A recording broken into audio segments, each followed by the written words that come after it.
13 iyun 2025-ci il bir vacib xəbəri diqqətinizə çatdırıram. Dəyərli izləyicilər, İsrail-İran münaqişəsi ilə bağlı ən son dəqiqə xəbərlərini kanalımızı takip etməklə anında xəbər ala bilərsiniz, xəbərləri izləyə bilərsiniz. Demək, dəyərli izləyicilər, İsrailin İrana hücumunda nələr baş verdi? Qısa özətləyək. İsrailin bugün paytaxt Tehran, Kirmanşah, Şərqi Azərbaycan, Qum, Lorestan və Həmədan vilayətlərini hədəf alıb İsrail.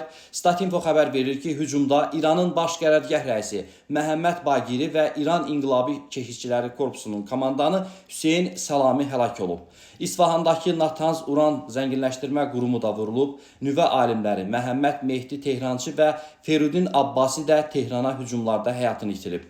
Ölkənin ən əhəmiyyətli radar mərkəzlərindən biri olan Həmədandakı Subaşı radar mərkəzi və İraq sərhəddinə yaxın Kirmanşahdakı hərbi kazarma və radar sistemləri, həmçinin Xosrəvi sərhəd qapısı hədəfə alınıb.